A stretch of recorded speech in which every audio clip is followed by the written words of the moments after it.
돌 밑에서 무언가가 미세하게 움직이고 있었습니다. 처음엔 낙엽인 줄 알았습니다. 하지만 자세히 들여다본 순간 그건 피에 젖은 커다란 구렁이 한 마리였습니다. 목덜미엔 선명한 칼자국이 나 있었고 몸은 납작한 돌에 깔린 채 겨우 숨만 쉬고 있었습니다. 만수야, 그거 건드리지 마. 뱀이야, 뱀. 재수 없어. 뒤에서 친구들이 소리를 질렀지만 나는 그 자리를 떠날 수 없었습니다. 왜 그랬는지는 나도 모릅니다. 그저 그 녀석의 탁한 눈동자에서 무언가 말을 거는 듯한 느낌이 들었으니까요. 손을 떨며 돌을 들었습니다. 생전 처음 그렇게 무거운 돌을 그토록 조심히 들어본 것도 처음이었습니다. 그리고 상처난 그 몸 위에 주머니 속 멸균 연고를 짜내 바르며 나는 혼잣말을 했습니다. 살아야지, 그래도 살아야지. 그때는 몰랐습니다. 그 작은 선택 하나가 내 남은 인생을 송두리째 뒤흔들어 놓게 될 줄은. 시작 전에 구독과 좋아요 부탁드립니다. 그럼 이야기 시작하겠습니다. 안녕하세요. 강원도 홍천 깊숙한 골짜기, 매화꽃 피는 언덕 너머 작은 마을에 살고 있는 이만수입니다. 나이는 73을 넘겼고 혼자 산 지도 어언 10년이 다 되어 갑니다. 요즘 세상에 호라비로 사는 일이 딱히 특별한 것도 아니지요. 다만 저처럼 말벗 하나 없는 시골 마을에서 홀로 늙어가는 노인의 하루하루는 도시에서 혼자 사는 것과는 또 다른 맛이 있습니다. 한창 일할 땐 사람 부대끼는 것이 귀찮아 숨을 곳만 찾았건만 막상 다들 떠나고 나니 정막이란 게 뼛속까지 스며드는 걸 처음 알았습니다. 열애전 아내가 먼저 세상을 떠났을 때만 해도 나름 담담한 척 굴었습니다. 다들 그렇게 가는 거지 뭐 하며 애써 눈물도 삼켰고요. 하지만 그렇게 가버린 뒤로 아침밥상 앞에서 말을 건넬 사람이 없다는 게 이렇게 허전한 일인지 몰랐습니다. 냉수 한 잔 마시고 나면 누구라도 들었으면 싶은 한숨이 먼저 나오는 그런 나날이 이어졌습니다. 그래도 사람이란 게 외로움에만 매달릴 순 없지 않습니까? 동네엔 아직 노인 정도 남아있고 김씨, 박씨, 정씨 같은 고향 친구들도 저처럼 늙어가고 있습니다. 그 친구들과 함께하는 주말 등산이 제게는 큰 위안이자 삶의 낙입니다. 산이라 해도 큰 산은 아닙니다. 동네 뒷산쯤 되는 봉우리 하나를 넘고 다시 내려오는 정도지요. 오르면서는 팔에 매단 헝겊수건으로 이마에 땀을 닦아가며 서로의 무릎 상태를 걱정하고 내려오는 길엔 산속에 핀 민들레를 보며 어이구, 올해는 운꽃이 빠르다 같은 소소한 얘기들이 오갑니다. 그리고 그 산길 중턱 평평한 바위 위에 다 같이 둘러앉아 김밥을 나눠 먹는 그 순간이 마치 옛날 소풍 온 것처럼 정겹습니다. 반찬은 특별할 것 없이 단무지, 달걀지단 정도지만 이상하게도 그 자리에서 먹는 건 그렇게 꿀맛일 수가 없습니다. 한참을 그렇게 도란도란 이야기꽃을 피우다 보면 어느새 저마다의 속사정도 슬쩍 흘러나옵니다. 자식이 돈을 보내주지 않아 땔감을 직접 구했다느니 손주가 휴대폰으로 영상통화를 걸어와서 눈물 쏙 뺐다느니 그런 얘기들을 듣고 있노라면 나만 외로운 건 아니구나 싶어 가슴 한켠이 덜 허전해집니다. 그날도 그런 평범한 하루였습니다. 아침 일찍 솥단지에 밥을 안 치고 단무지 3조각과 어제 남은 멸치볶음을 김밥에 말아 도시락통에 담아두었습니다. 산에 가는 날엔 어찌나 손놀림이 재빠른지 늙은 손도 살아난다니까요. 그땐 몰랐습니다. 그날 산에서 만난 그 존재가 제 삶을 송두리째 바꾸게 될 줄은요. 그저 친구들과 함께 바위 위에 앉아 땀을 식히고 있었을 뿐인데 누가 먼저랄 것도 없이 우리 모두 입을 다물었습니다. 산길 저편에서 믿기 힘든 일이 벌어지고 있었기 때문입니다. 그날도 평소처럼 산길을 오르던 참이었습니다. 이른 아침부터 해가 강하게 떠올랐고 뒷짐을 진 채 앞장서 가던 박 노인네가 헐떡이며 중턱까지 오르면 오늘은 김밥 2줄은 뚝딱이다 하기에 우리 셋은 너털 웃음을 터뜨렸지요. 그렇게 웃으며 걸음을 옮기던 중 중턱을 조금 지나 평평한 너럭바위 옆으로 향하던 찰나였습니다. 갑자기 김 씨가 먼저 발을 멈추더니 무언가를 가리키며 욕을 내뱉었습니다. 아이고야, 저건 또 뭐야? 저거 뱀 아니야? 보기만 해도 재수 없네. 눈길을 따라가니 그곳엔 정말이지 보기 드문 장면이 펼쳐져 있었습니다. 바위와 흙 사이 틈에 끼인 채 거대한 구렁이 한 마리가 비틀린 채 누워 있었지요. 더 놀라웠던 건 그 뱀의 목덜미였습니다. 선명하게 칼로 그은 듯한 상처 자국이 길게 나 있었고 피가 말라붙은 자리에 검붉은 흔적이 눌어붙어 있었습니다. 야야, 저거 물리면 큰일 나. 그냥 가자. 괜히 엮였다간 안 좋아. 정노인은 연신부적이라도 그리듯 손가락을 휘젓더니 뒤도 안 돌아보고 발길을 돌렸고 박 씨도 그 말에 동조해 서둘러 내려가기 시작했습니다.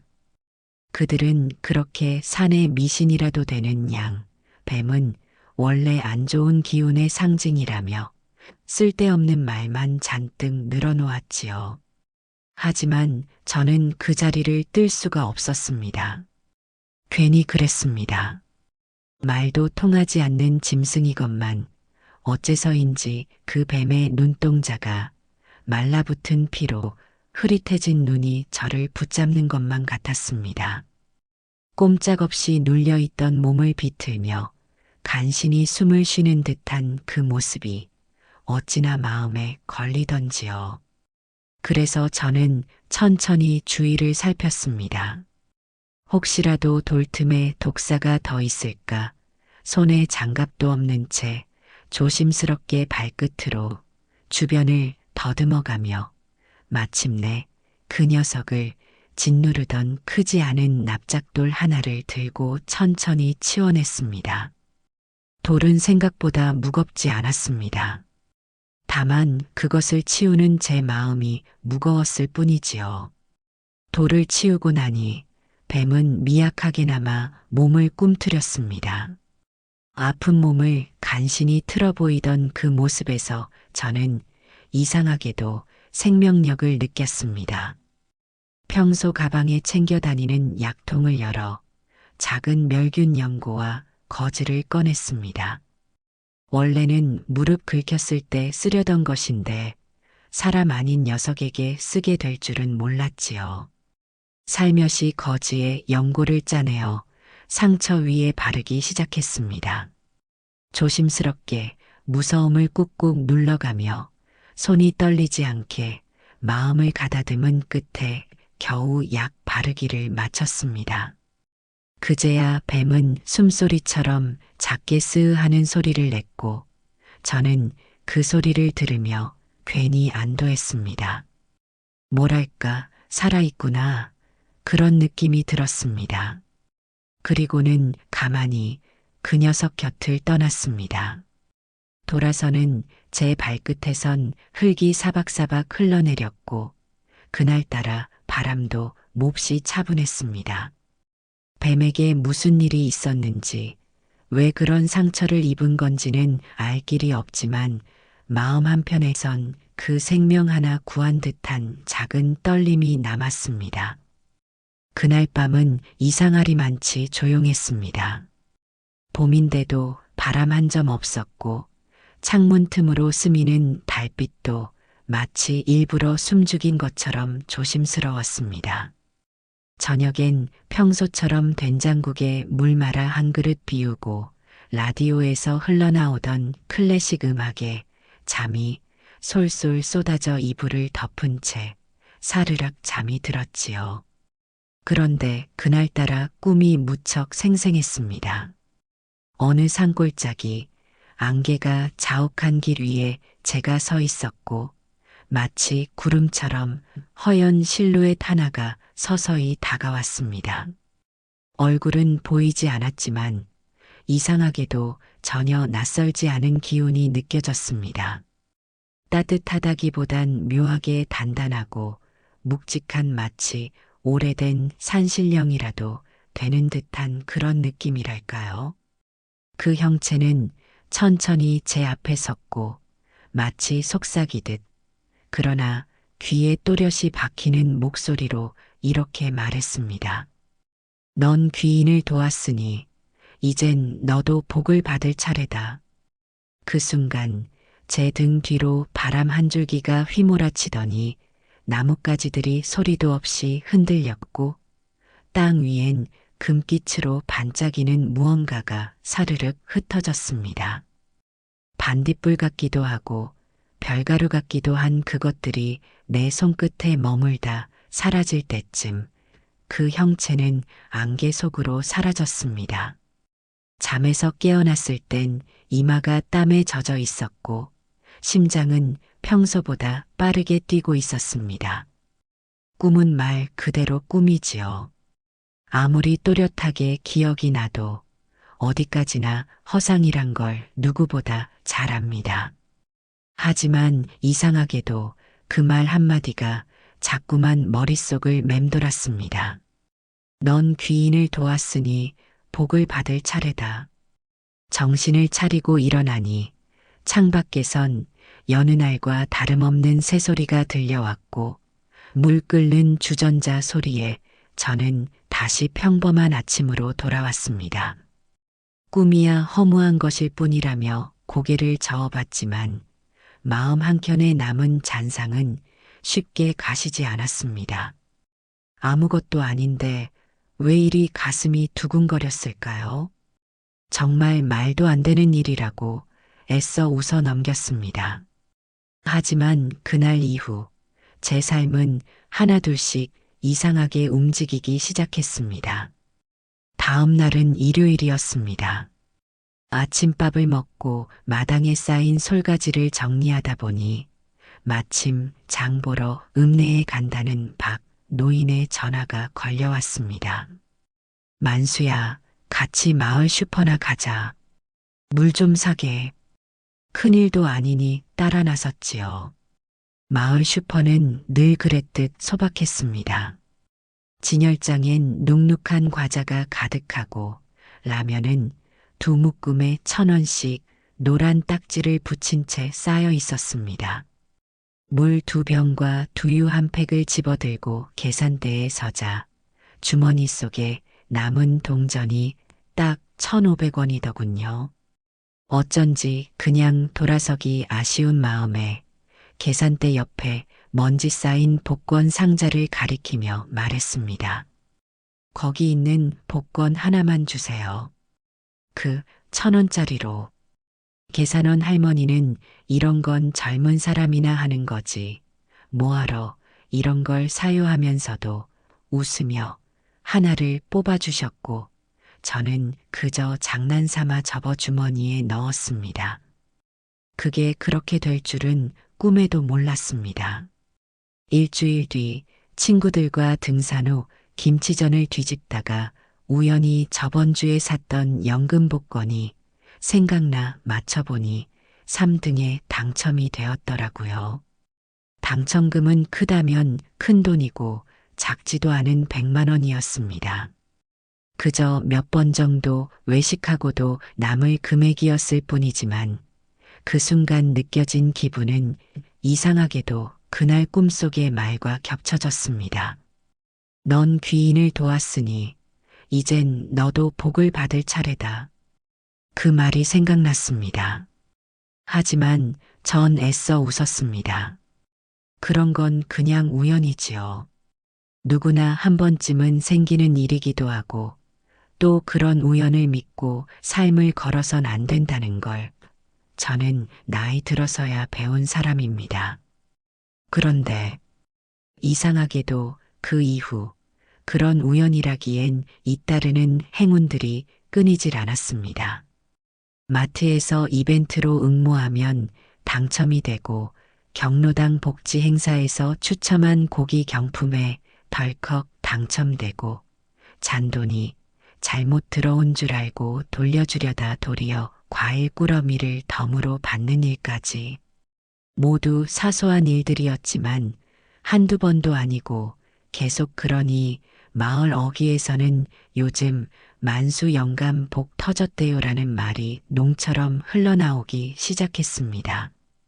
거기다 놀라운 건 제 손으로 짓던 작은 밭에서 벌어진 변화였습니다.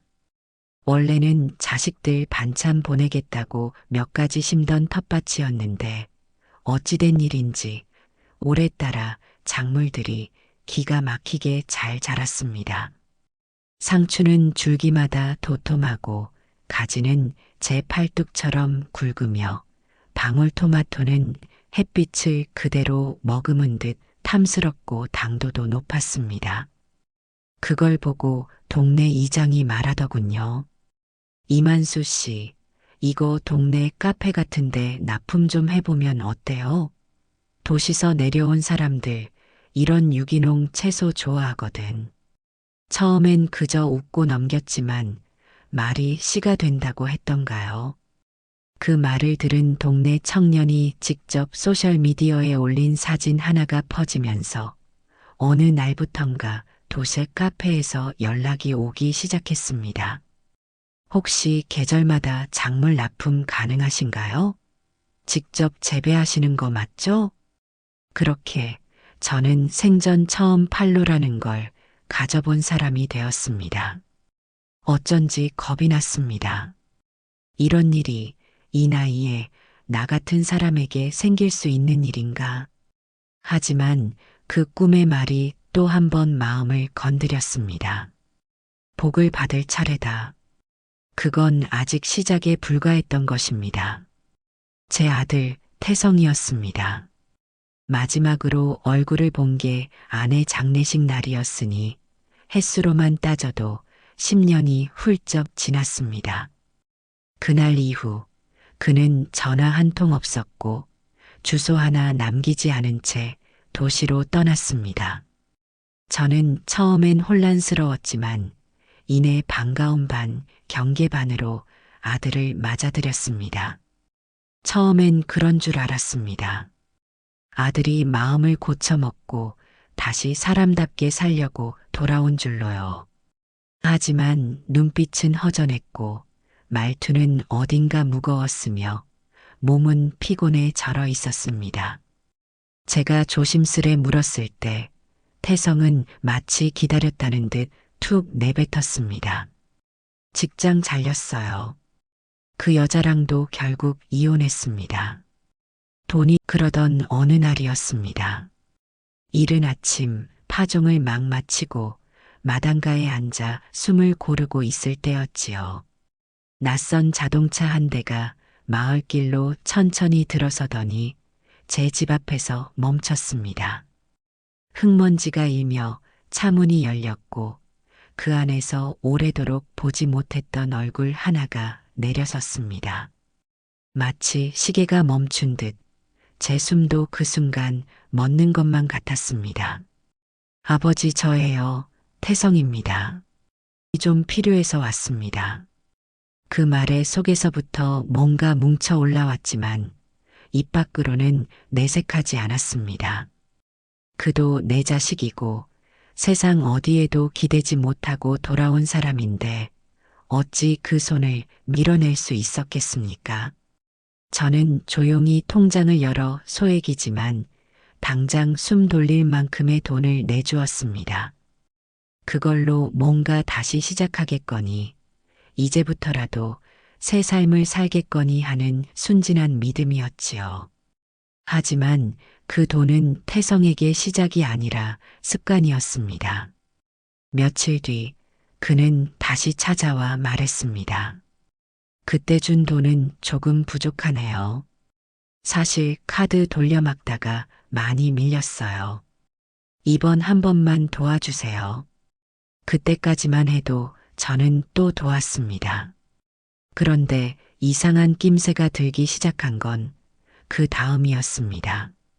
어느 날 읍내의 작은 포장마차에서 일하는 후배가 우연히 저를 붙잡고 말하더군요. 만수 형님, 지난주에 아드님이 거기서 술 먹고 소리 지르며 도박 얘기하던데요.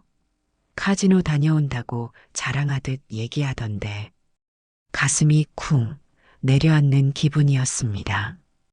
믿고 싶지 않았지만 저는 그 길로 집에 돌아와 태성의 방을 샅샅이 뒤졌습니다. 서랍 안엔 고리대 금원 명함, 잔액 부족 통지서, 그리고 카지노 숙박 영수증이 덜렁 들어 있었습니다. 머리가 하얘졌습니다. 이걸 어찌해야 하나 어떻게 이걸? 그날 저녁 태성이 들어오자마자 저는 조용히 마루에 앉혀 말했습니다. 태성아, 아버지는 내가 다시 살아보겠단 줄 알고 돈을 준 거다. 그런데 이게 뭐냐? 도박이라니 지금 이게 사람 사는 짓이냐? 그는 대답 대신 한숨을 길게 내쉬더니 피곤한 얼굴로 말했습니다. 아버지는 나 몰라요. 내가 왜 이 지경이 됐는지, 어떻게 버티며 살았는지. 그냥 돈 좀 있잖아요. 그 정도도 못 줘요? 그 말에 제 속에서 무언가 툭 끊어졌습니다. 기껏 다시 맺은 부자지간이 고작 돈 때문에 이렇게 무너져 버리는 건가 싶어 참담하고 또 참담했습니다. 그날 이후 저희 부자의 사이는 차가워졌습니다. 태성은 며칠 뒤 돈을 또 요구했지만 저는 더는 내어주지 않았고 그는 결국 집을 박차고 나갔습니다. 그러던 어느 날이었습니다. 그날도 저는 밭일을 마치고 마당에서 호미를 씻고 있었지요. 흙물 튄 고무장화를 물로 훑던 찰나 담장 너머로 낯선 목소리가 들려왔습니다. 여기 사시는 분 맞으시죠? 고개를 들자 말쑥한 차림의 중년 남자가 서 있었습니다. 검은색 모자를 깊이 눌러쓰고 얼굴엔 알 수 없는 미소를 띠고 있었지요. 저는 경계심을 숨기며 고개를 끄덕였습니다. 네, 그런데요. 그는 담장 너머로 손을 내밀며 이렇게 말했습니다. 저는 저 아래 새로 이사 온 유영철입니다. 인사드리러 왔습니다. 사람이 새로 이사 오면 누구든 예의를 갖추는 법. 그래서 잠시 마당 안으로 들여 차 한 잔 대접했습니다. 그는 이런저런 시시한 이야기로 말문을 열었지만 이상하게 대화가 돌고 돌아 묘한 방향으로 흘러갔습니다. 혹시 며칠 전 산에서 뱀을 구하신 적 있으십니까? 저는 순간 손을 멈추었습니다. 어디서 들었을까? 왜 그걸 묻는 걸까? 마음이 덜컥 내려앉았습니다. 아무한테도 얘기한 적 없고 그저 그날 산에서 있었던 일일 뿐인데. 예, 뱀이요? 그런 일이야 뭐 산에 살면 다 있는 거지요. 애써 웃으며 대답했지만 그의 눈빛은 쉽게 풀리지 않았습니다. 그 뱀이 목에 상처가 있었고 돌에 깔려 있었죠. 맞습니까? 그 순간 저는 알 수 없는 섬뜩한 기운을 느꼈습니다. 그가 내뱉는 단어 하나하나가 마치 어디선가 훔쳐본 듯 정확했고 그걸 말하는 그의 눈엔 이상한 집착이 서려 있었습니다. 아이고, 그런 건 기억이 잘 안 납니다. 나이 들어서 머리가 말끝을 흐리며 대화를 끊고 자리를 정리했지만 마음은 이미 불안으로 일렁이기 시작했습니다. 그날 이후 그는 하루가 멀다 하고 우리 마을을 어슬렁거렸고 어느 날은 새벽같이 마당에 나와 물을 주고 있던 제 뒤편에 어느새 그가 서 있던 적도 있었습니다. 웃으며 인사했지만 눈빛은 웃고 있지 않았습니다.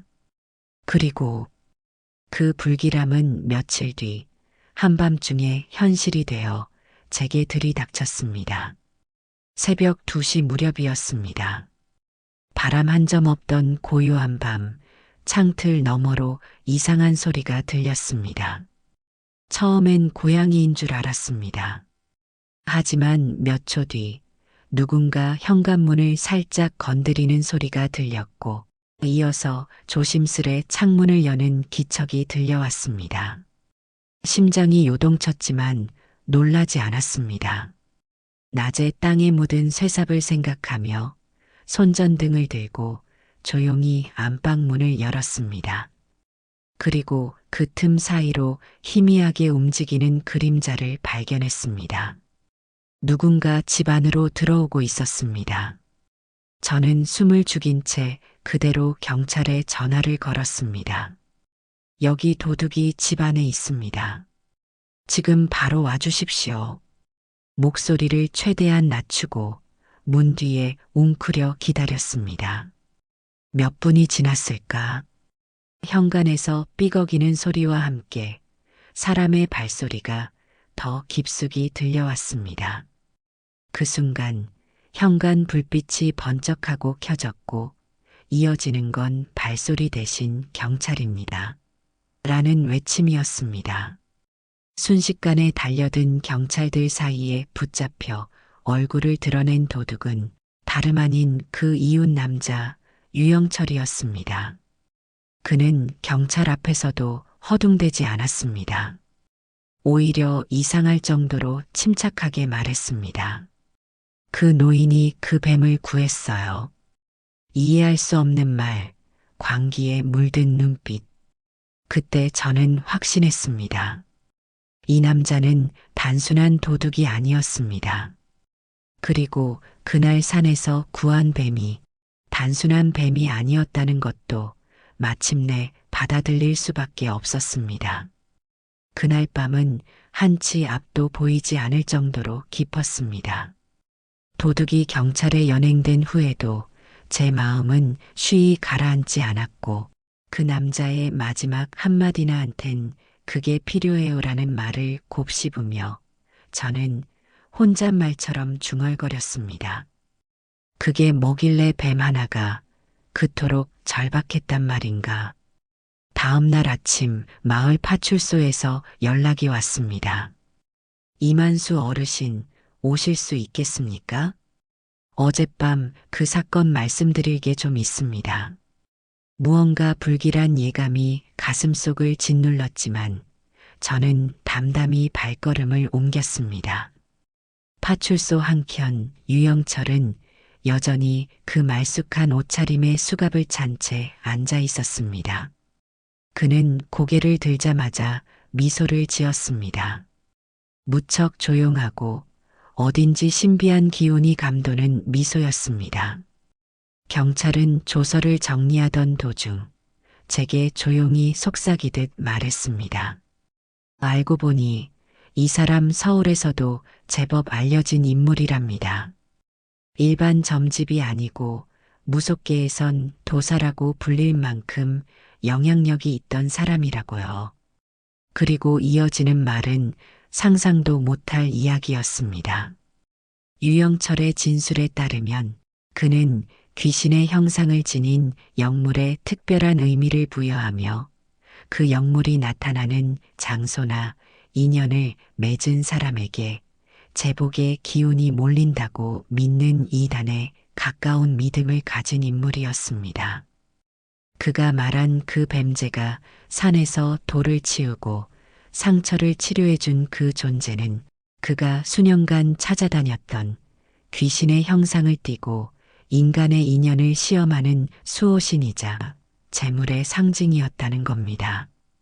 유영철은 서울에서 여러 부유층을 상대로 영적인 조언과 의식을 행하며 살아왔지만 몇 해 전부터 자신에게 더 이상 기운이 흐르지 않는다 느끼고 방황하던 중 지인으로부터 강원도 어딘가 오래된 산속에서 영물이 나타났다는 소문을 들었다고 했습니다. 그리고 직접 산을 뒤지던 중 제가 그 뱀을 살려 내려왔다는 이야기를 누군가로부터 전해 듣고 귀인을 도운 자에게 복이 흘러든다는 믿음으로 저를 추적해왔던 것이지요. 그 뱀은 시험이었습니다. 그는 그렇게 말했습니다. 사람들은 짐승이 아프면 피한다. 불길하다고 도망친다.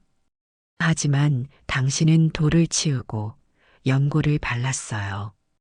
그래서 그때부터 당신에게 기운이 깃든 겁니다. 경찰은 어이없다는 표정으로 말을 이었습니다. 결국은 그 기운을 빼앗으려다가 범죄를 저지른 거죠.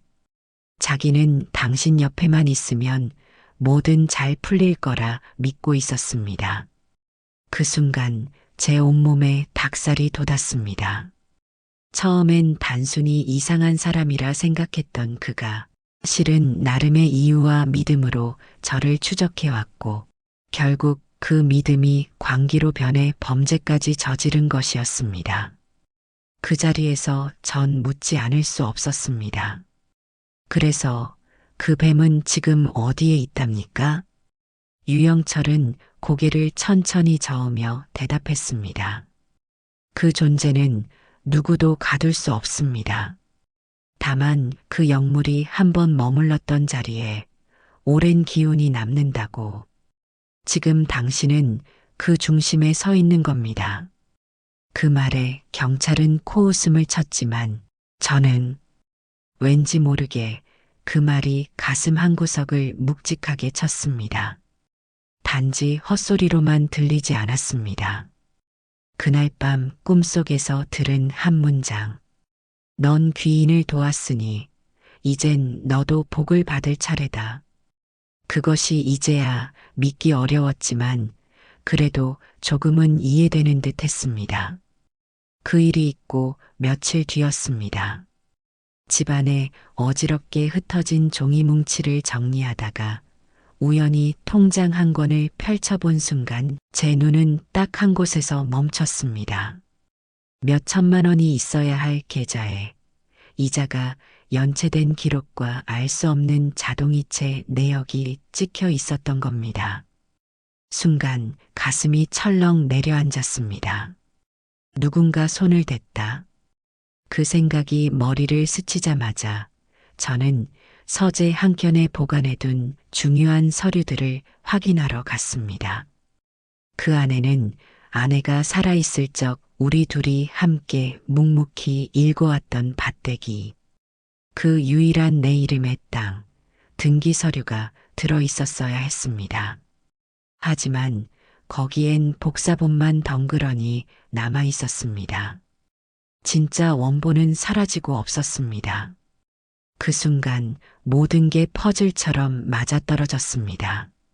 얼마 전 아들이 집에 잠깐 들렀을 때였습니다. 그는 괜히 서재 근처를 서성였고 이건 뭐예요? 라며 장롱 서랍을 슬쩍 열어보던 기억이 스쳐 지나갔습니다. 그날 오후 저는 바로 읍내 은행으로 향했습니다. 직원에게 조심스럽게 계좌 내역과 대출 관련 문의를 하자 그들은 다소 당황한 얼굴로 답했습니다. 아, 그 담보대출 말씀이시군요. 지난달 중순쯤 처리됐습니다. 인감도장, 위임장 모두 제출되었고요. 대출자는 따님 아니고 아드님으로 돼 있습니다. 예, 저는 그런 위임장을 준 적이 없습니다. 제 말에 은행 직원은 얼굴이 싸늘하게 굳었고 그제야 불법 위조 서류에 의한 대출 사기 가능성을 인지했습니다. 결국 저는 아들이 제 명의를 도용해 가짜 인감과 위임장을 꾸며 은행 대출까지 받아냈다는 사실을 그 자리에서 확인하게 되었습니다. 분노보다 앞선 건 참담함이었습니다. 피부치에게, 그것도 다시 받아들여 보려던 자식에게 이렇게까지 철저히 속았다는 자책감이 밀려왔습니다. 그러나 더 이상 침묵할 수 없었습니다. 이건 용서의 문제가 아니라 제 삶과 존엄의 문제였으니까요. 저는 읍내 변호사 사무실을 찾았습니다. 고개를 깊이 숙이고 천천히 입을 열었습니다. 제 아들이 제 명의를 도용해서 제 땅을 담보로 돈을 빌렸습니다. 그 아이는 다시는 제 아들이 아닙니다. 법대로 해주십시오. 변호사는 서류를 정리하며 조용히 고개를 끄덕였고 며칠 뒤 정식으로 고소장이 접수되었고 경찰은 수사에 들어갔습니다. 수사는 오래 걸리지 않았습니다. 계좌 내역, 대출 서류, 위조된 인감과 위임장의 필적까지 모든 것이 명백한 증거로 드러났습니다. 결국 태성은 경찰에 소환되었고 피의자 신분으로 조사를 받는 중 사문서 위조 및 사기 혐의로 체포되었습니다. 그 일이 마을 사람들에게까지 퍼지는 데는 오래 걸리지 않았습니다. 뉴스를 본 사람들, 파출소를 오가던 이웃들, 누구나 한마디씩은 했습니다. 아버지가 뱀 살려서 복 받더니 아들은 복을 탐내다 간방 가게 생겼구먼. 돈이 사람을 바꾸는 게 아니라 속마음을 드러내게 만드는 거지. 그 아들 평소에도 눈빛이 이상했어. 이런 말들이 바람처럼 흘러다녔고 마을 슈퍼에 가도 사람들의 시선은 조심스럽고 애잔했습니다. 누군가는 등을 토닥이며 말했습니다. 그런 자식은 자식도 아닙니다. 이만수 어르신. 참 잘하셨어요. 하지만 그런 말들이 위로가 되진 않았습니다. 저는 내내 생각했습니다. 한 사람을 위해 인생을 걸었던 세월, 그 아이가 처음 제 손을 잡고 걷던 뒷모습, 그걸 다 덮고 법정에 세운다는 게 어떤 의미인지. 그날 밤 텅 빈 마루에 앉아 오래도록 등을 구부리고 앉았습니다. 한쪽 벽에 걸린 아내가 살아생전 수놓아준 작은 글귀가 눈에 들어왔습니다. 진심으로 키운 것은 진심으로 돌아오리라. 그 글을 바라보며 저는 조용히 눈을 감았습니다. 그 진심이 누구에게로 어떻게 돌아올지 모르지만 지금 이 선택만큼은 제 삶의 마지막 자존심이었습니다. 모든 일이 법적으로 마무리되고 아들의 죗값도 제자리를 찾아가며 제 아내도 조용히 마침표가 찍히는 것 같았습니다. 그제야 비로소 숨을 깊이 쉴 수 있었습니다. 그리고 저는 스스로에게 묻기 시작했습니다. 이제 어디로 가야 할까? 남은 날들을 어디서 어떻게 살아야 할까? 도시는 갈 곳이 아니었습니다. 분주한 인파, 불 꺼지지 않는 거리, 무심한 얼굴들 사이에서 제 삶의 조각을 맞추기에는 그곳이 너무 시끄러웠습니다. 저는 다시 자연을 품은 곳을 택했습니다. 산자락이 완만하게 들이운 동네, 들판과 계곡이 어깨를 맞대고 숨 쉬는 곳, 강원도와 멀지 않은 경계, 외진 전원주택 한 채를 보러 갔다가 그 집 앞에 핀 진달래 새송이를 보고 마음이 끌려 결국 그 자리를 계약했습니다. 집이라기보단 은신처였습니다.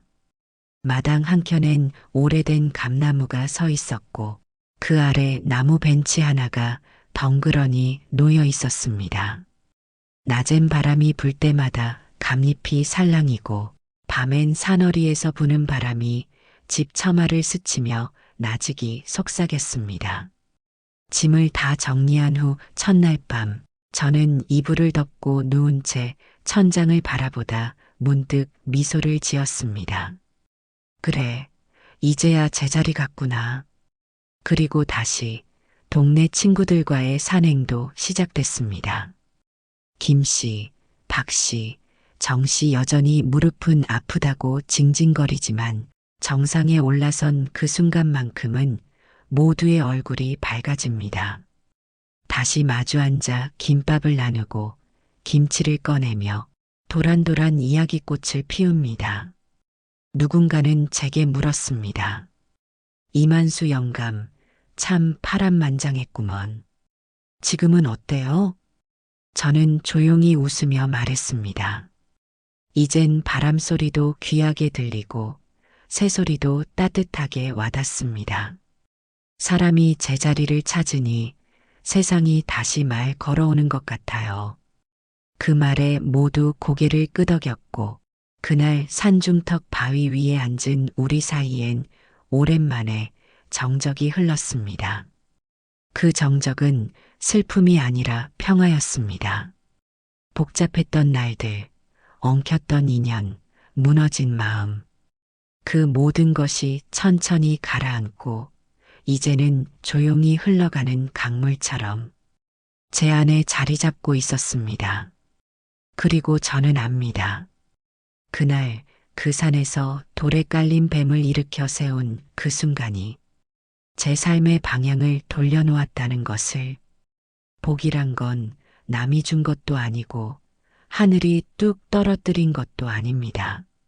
누군가를 살피려는 마음, 작지만 선한 행동, 그 속에서 천천히, 아주 천천히 피어나는 거란 걸. 저는 지금 이 조용한 산 아래에서야 비로소 깨닫고 있습니다. 그날도 우리는 여느 때처럼 천천히 산길을 오르고 있었습니다. 봄이 완연해진 들길엔 민들레가 노랗게 피었고 바람은 살결을 스치듯 부드러웠습니다. 김 씨는 여전히 무릎을 두드리며 투덜거렸고 박 씨는 새로 사온 등산 스틱 자랑에 여념이 없었지요. 저는 말없이 그들의 뒷모습을 따라 걷다. 산 입구 근처 아스팔트 길 위에서 문득 발걸음을 멈췄습니다. 거기 작은 뱀 한 마리가 꿈틀거리며 햇볕에 달궈진 도로 위를 느릿느릿 지나고 있었습니다. 자동차가 오가기엔 충분히 위험한 거리였고 그 몸은 땅에 착 달라붙은 채 어디론가 향하고 있었지요. 그 모습이 어쩐지 옛날 그날 돌에 깔려있던 뱀이 겹쳐 보였습니다. 저는 주머니에서 천조각 하나를 꺼내 조심스레 다가갔습니다. 두 손으로 조심조심 그 조그마한 생명을 들어 도로 옆 풀숲 가장자리로 옮겨 놓았습니다. 그 뱀은 놀란 기색도 없이 몸을 느리게 틀어 풀잎 사이로 스르륵 숨어들었습니다. 잠시 동안 저는 그 자리에 앉아 녀석이 사라진 흔적만을 바라봤습니다. 그리고 그 자리에서 아주 천천히 혼잣말을 했습니다. 복이라는 게 꼭 돈이다는 아니더라. 이렇게 내가 살아있고 사람으로 살 수 있는 마음이 남았으니 말이야. 바람이 그 말을 알아들은 듯 이마를 스치고 지나갔습니다. 산새가 어디선가 짹짹 울었고 멀찍이서 친구들이 저를 부르는 소리가 들려왔습니다. 저는 흙먼지를 툭툭 털고 다시 일어났습니다. 오늘도 여전히 사람으로 살기 위해 걷는 중입니다. 느리지만 따뜻하게. 오늘도 말년의 지혜 채널을 찾아주셔서 감사드립니다. 또 다른 재미있는 사연으로 찾아뵙겠습니다. 감사합니다.